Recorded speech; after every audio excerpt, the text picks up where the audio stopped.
It's a beautiful day. The sun is shining, there's few clouds, light winds, you're nailing your maneuvers, you and your instructor are just having a great lesson, and by the way, you just lost your engine. Welcome back to Grant's Pilot Advice. My name is Grant. Today we're going to talk about something that is loved by flight instructors, but dreaded by students, the simulated engine failure. Simulated engine failures are very important to learn in training because in aviation, anything can happen. Engine failures can and will happen. So in the event of an engine failure, we need to know what to do. Today, I'm going to teach you how to calmly and logically deal with an engine failure to get you safely on the ground using a very common aviation method. Aviate, navigate, communicate. All of these instructions will be for single engine airplanes only.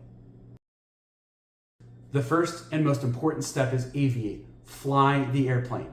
In an emergency, the most important thing that we can do is maintain positive control. We want to make sure that the airplane is trimmed for our best glide speed. This gives us the most amount of lift for the least amount of drag. If we've experienced a partial loss of engine power, we want to try to return the airplane to its previous configuration. For example, if we change the mixture, we'll change it back. If we switch tanks, we'll switch tanks again. If that doesn't change anything, I prefer to reduce engine power and hold altitude until I get to my best glide speed.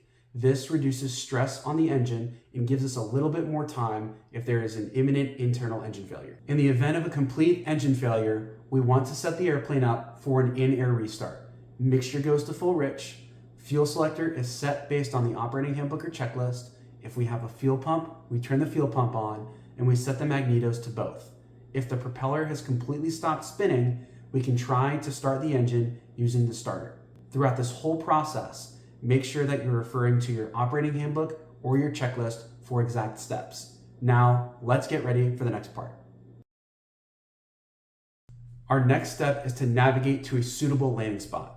This could be an open field, a road, or if we're lucky, a nearby airport. Anything that would be sufficient to land an airplane. To help us identify and navigate to our landing point, we have to think about our airplane's glide ratio. Sometimes this can be found in our operating handbook. Our glide ratio actually shows us that we have a lot more time to glide than we think. For example, the Cessna Skyhawk has an 8-to-1 glide ratio. This means that for every 1,000 feet of altitude, we can fly forwards 8,000 feet. Once at our landing spot, we need to check for any obstructions. This could be irrigation equipment, ditches if we're in a field, or road signs, trees, or power lines that may run along a road. Even for an off-airport landing, it's still preferable to select a landing spot that allows us to land into the wind. If we're surrounded by trees and our only option is to land in the trees, we need to make sure that we land in the treetops as slowly and as softly as possible. Now, if and only if there is time remaining, we can move on to the third part. The last part of this process is to communicate. This is last because we can't do this if we don't have positive control of the aircraft and we haven't found a suitable landing spot yet. What we need to do is we set our transponder to 7700. This will show that we are in an emergency. If we're in contact with air traffic control, we will declare an emergency on that frequency.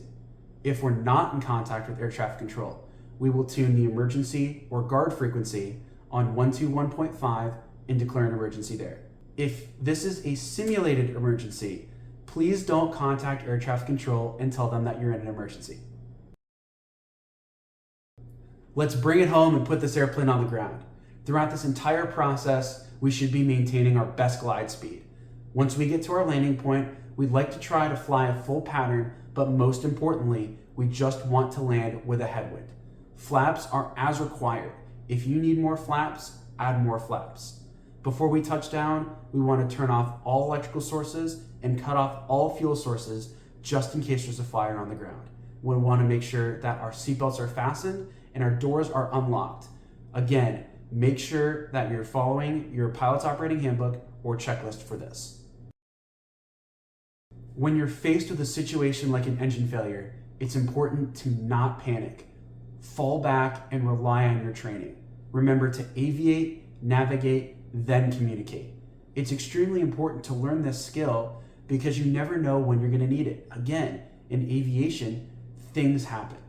Repetition will make this a lot more easy, and your instructor will make sure to test you often with simulated engine failures. If you have questions for this video or suggestions for future videos, leave me a comment. Subscribe to my channel so you don't miss future videos, and check out another video while you're there. Thanks so much for watching, fly safe, and never stop learning.